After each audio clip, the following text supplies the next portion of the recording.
ఈ ప్రార్థన చేసుకుందాం. ప్రభా, నీ ప్రేమ, నీలో ఉన్న ప్రేమ నాలో నింపయ్యా.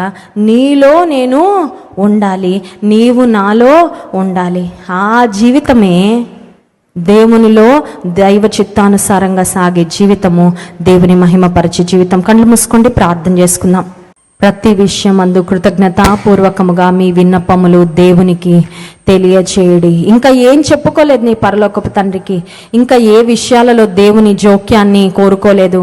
ఇంకా ఏవి నేను మాత్రమే చూసుకుంటానులే అనుకున్నావు, అన్నీ చెప్పు పరమ తండ్రికి. అవకాశం ఉన్న వారందరూ మోకరిద్దాం నీ పాద సన్నిధికి.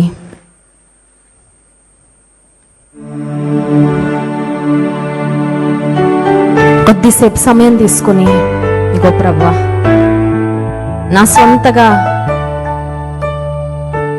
నా జ్ఞానంతో, నా బలముతో, నా తలాంతులతో, నా దగ్గర ఉన్న వనరులతో కొన్నిసార్లు నేను ముందుకు వెళ్ళిపోదామని ప్రయత్నం చేశాను. కానీ ప్రతి విషయమందు మా విన్నపాలు నీకు తెలియచేయాలని మాకు జ్ఞాపకం చేస్తాం. మమ్మల్ని హెచ్చరించవయ్యా, నీకు వందనాలు.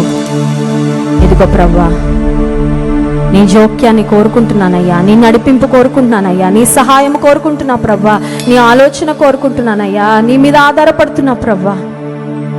నీ పాద సన్నిధికి వస్తున్నానయ్యా.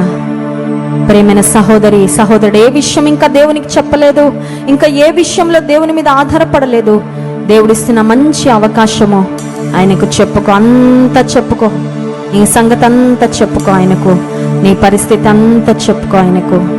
ఆయన విసుక్కునే దేవుడు కాదు, తృణీకరించేవాడు కాదు, త్రోసివేసేవాడు కాదు. మన ప్రార్థనలో చెవి యొగ్గి ఆలకించే దేవుడు.